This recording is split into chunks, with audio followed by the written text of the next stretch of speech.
अहिले केही हल्लाहरू फिजाइरहेको छ र नेपाललाई कमजोर बनाउन भारतीयहरू खुराफाती दिमागहरू चाहिँ हमेसा प्रयोग गरिरहेको छ। नेपाललाई कसरी हुन्छ कमजोर बनाउँदै जाने र लिपुलेक खाने, लिम्बियाधुरा खाने, त्यसपछि कालापानीमा खाने र यस्तो सुस्ताबाट पेल्दै लगेर चाहिँ नेपालका भूभागहरू मिल्दै जाने भारतको रवैयाहरू यो अत्यन्तै दुष्ट प्रवृत्ति अत्यन्तै हावी भइसकेको स्थिति हो।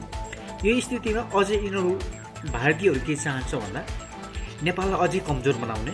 कसरी कमजोर बनाउने भन्दा जस्तै नेपाललाई अरू देश र छिमेकी राष्ट्रहरूबाट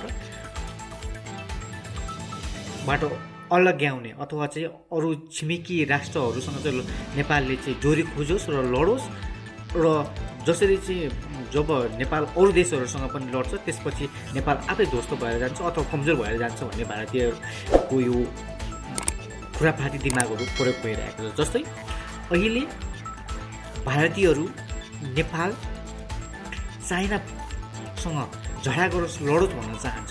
यो किन पनि चाहन्छ भने अहिले भारतले लिपुलेकमा हाम्रो लिपियाधुरा लिपुलेकमा सडक निर्माण गरिरहेको छ। यसो गर्दाखेरि नेपालमा अहिले आवाजहरू उठिरहेको छ, यो विरुद्धमा आवाजहरू उठिरहेको छ।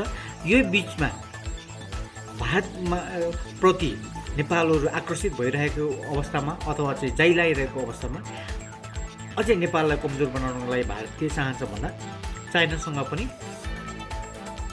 नेपाल झगडा गरोस् भन्ने चाहिरहेको छ र त्यसै अनुरूप यसले चाहिँ केही खुराफाती मानिसहरूलाई प्रयोग गरेर अगाडि बढिरहेको छ। जस्तै अहिले गुगल म्याप हामीले मात्रै इन्डियाले मात्रै हाम्रो लिम्पियाधुरा अथवा नेपालको भूभाग चाहिँ मिचेको होइन, चाइनाले पनि तिमीहरूको चाहिँ भूभाग मिचेको छ भन्ने एक किसिमको एउटा चाहिँ खुरापाती एउटा फर्मुला प्रयोग फालिरहेको छ।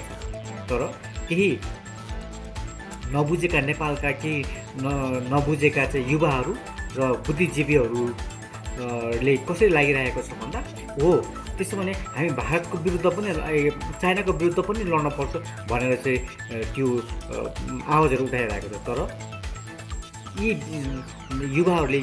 युवाहरू र नेपालका बुद्धिजीवीहरूले यो बुझ्न जरुरी छ कि जस्तै भारतले यो एउटा खुरापाती फर्मुला प्रयोग गर्दैछ कि नेपाल चाइनासँग पनि लडोस् र चाहिँ अझै कमजोर होस् भन्ने किसिमको यो खुरापाती फर्मुला प्रयोग गरेको छ। किन पनि भन्दा अहिले गुगल म्यापले नेपालको सगरमाथा चाइनाको भूभागमा पारेको छ भन्ने कुरा चाहिँ एक किसिमको हल्लाहरू फैलाइरहेको छ। ल माने मैले, ठिकै छ, यदि मैले माने कि गुगल म्यापले नेपालको सगरमाथा चाइनामा पारेको छ भने र यति बुझौँ कि गुगल म्यापमा काम गर्ने मान्छेको भारतीयहरू होइन, भारतीयहरू गुगल म्यापमा काम गरिरहेको छ भनेपछि अनि रहेको एजेन्टहरूले ती काम गरेका भारतीयहरूलाई उसले भनेको छ कि यदि गुगल म्यापबाट चाहिँ नेपालको नक्सा चाइनातिर पारिदियो भने नेपालीहरू कुरा बुझ्दैन र चाहिँ नेपालीहरू चाइनाप्रति पनि लड्छन् र चाहिँ यो लिपुलेक र लिम्बुयाधुराको विषयहरू चाहिँ बिर्सन्छन् र डाइभर्ट हुन्छ माइन्ड भन्ने हिसाबले चाहिँ यो खुरापाती फर्मुला चाहिँ प्रयोग गरेको हुनसक्दछ। किनभने गुगल म्यापमा काम गर्नेहरू भारतीय भएको हुनाले उनीहरूले एउटा चाहिँ कम्प्युटर ल्याङ्ग्वेज स्क्रिप्टहरू प्रयोग गरेर त्यसलाई चाहिँ चेन्ज गरेर चाहिँ भारततिर चाइनातिर चाहिँ सगरमाथा पार्नलाई यो कुनै ठुलो कुरा होइन। यिनीहरूले पार्न सक्छ किनभने नेपालीहरू चाइनासँग लडोस् भन्ने यिनीहरूको खुराफाती दिमाग हो।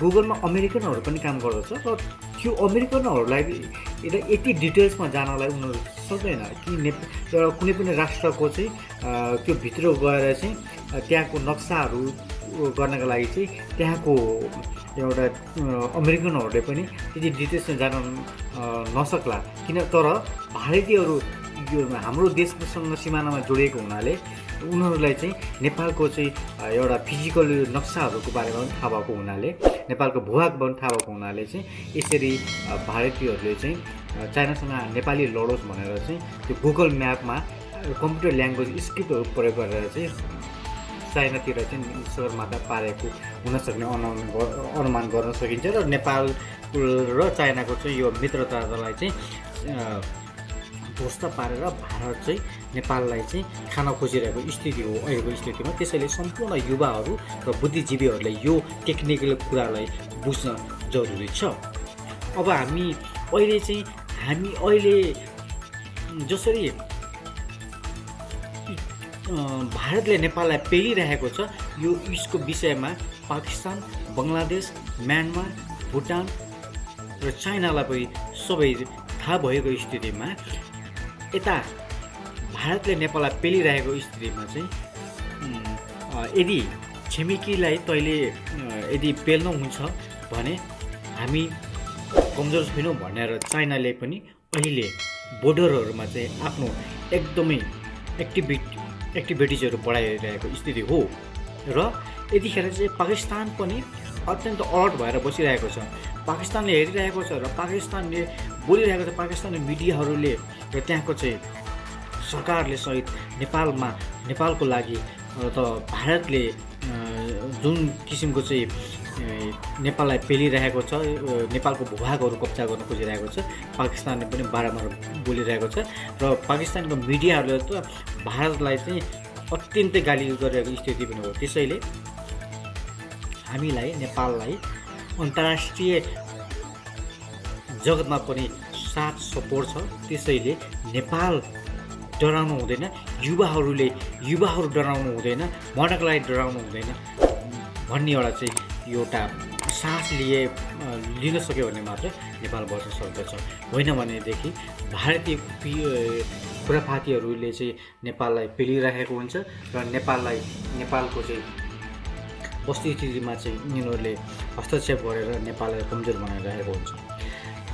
भारतले नेपाललाई किन पनि यसरी हेपिरहेको छ भन्दा चाहिँ भारतले नेपाललाई कहिले पनि धनी भएको देख्न चाहँदैन। किनभने भन्दा यदि नेपाल धनी भयो भने, नेपालमा एकदम सुख शान्तिको वातावरण भयो भने नेपाल धनी हुँदै जान्छ। नेपाल धनी भयो भने इन्डियालाई घाटा छ भन्ने इन्डियाको एउटा फर्मुला हो। त्यो कसरी भन्दा जस्तै यदि नेपालीहरू यदि स्वयं आफै धनी भइदियो भने 10,000 20,000 का लागि नेपालीहरू गोर्खाली सिपाही बनेर भारतको सीमामा लड्न जाँदैन। एउटा आर्मी बनेर, गोर्खा आर्मी रेजिमेन्ट आर्मी बनेर सीमामा आफ्नो ज्यान थाल्न जाँदैन। गरिबीको कारणले नेपालीहरू आफूलाई बेच्दछ र त्यो नेपालीहरूले आफूलाई बेच्दछ, गोर्खा युवाहरूले भारतलाई बेच्दछ र भारतले नेपाली युवाहरूलाई चाहिँ भाडामा लिएर त्यसपछि आफ्नो बोर्डरकोमा नेपाललाई लडाउँदछ। पाकिस्तानीसँग अहिलेसम्म लडाइरहेको स्थिति हो। त्यसैले नेपालीहरू गरिब भयो भने उसले कोइला खानीमा काम गर्ने मान्छे पाउँछ। नेपालीहरू गरिब भयो भने भारतले पन्जाबमा खेतीमा काम गर्ने मान्छे पाउँछ। नेपाली गरिब भयो भने भारतले गेटपालले पाउँछ। नेपाली गरिब भयो भने भारतले कुक पाउँछ, खाना बनाउने मान्छे पाउँछ। नेपाली गरिब भयो भने भारतले घरमा काम गर्ने कान्छा पाउँछ।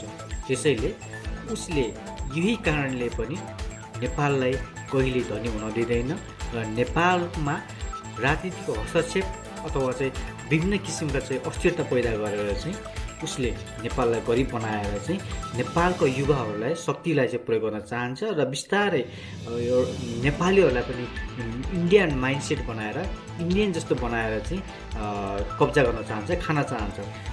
त्यही फर्मुलाहरू भारतले चाहिँ पहिल्यैदेखि प्रयोगमा ल्याइरहेको छ र त्यसैका कारण पनि आज युवाहरू, करोडौँ युवाहरू, लाखौँ युवाहरू चाहिँ विदेश जान बाध्य भइरहेको छ। साउदी, कतार, मलेसिया जस्ता अत्यन्तै गर्मी देशहरू अथवा चाहिँ धेरै कमाइ नभउने देशमा पनि युवाहरूले आफूलाई बेच्नुपर्नेको बाध्यता पनि यही हो कि नेपालीहरू गरिब भइराख्यो भने भारतले चाहिँ कामदारहरू पाउँछु भनेको हुनाले नै उसले चाहिँ नेपाललाई गरिब बनाइरहेको स्थिति हो अहिलेसम्मको स्थितिमा। त्यसैले योबाट चाहिँ यो कुराहरू सबैले बुझेको छ, तर पनि नेताहरूको कारणले गर्दा कहिले पनि यो देशले अमन चैनको चाहिँ सास फेर्न पाएको छैन। यही कुरा हो। अब यहाँ भारत यसरी चाहिँ लडिरहेको छ, भारत चाइना डटिरहेको छ।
देखा क्या बोला?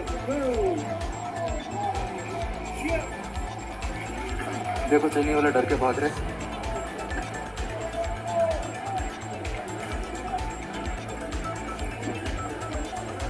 चलो हमें भी जाने बोलो। जाना पड़ेगा क्या?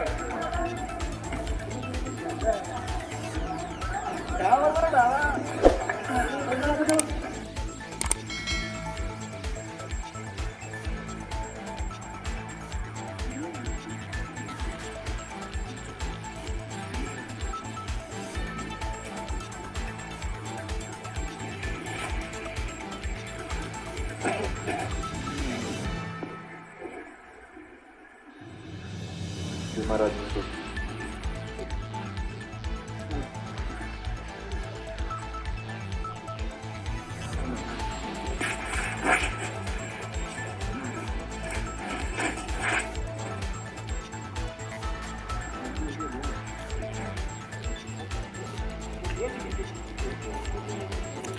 यो भिडियो हेर्नुहोला। यो हिजो भर्खरको भिडियो हो, मे 31, 2020 को भिडियो हो। यहाँ भारत र चाइना बीचका सैनिक लद्दाखमा चाहिँ आमने सामने भएको छ। भारत सबै देशहरूसँग चाहिँ शत्रुताको व्यवहार गर्दछ र भारतले जसरी नेपाललाई हेपेको छ र नेपालले सहाएर बसेको छ या त डराएर बसेको छ नेपाल, तर सबै देशहरू त्यसरी चाहिँ डराएर बसेको स्थिति होइन। सोही अनुरूप चाइना भारतलाई जवाफ दिइरहेका छन्। यसै गरी र पाकिस्तानीहरू पनि भारतलाई जवाब दिनमा चाहिँ हमेसा अघि छन्। त्यसैले पाकिस्तानप्रति भारतले आँखा उठाउने, आँखा जुधाएर बोल्ने प्रयास गर्दैन। चलो हमें भी जाने बोलो। तर नेपालमा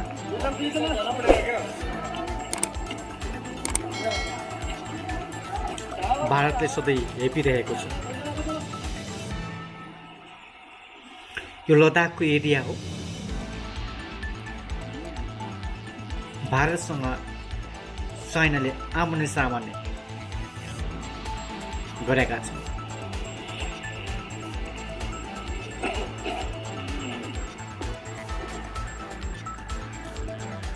बीमार आदमी को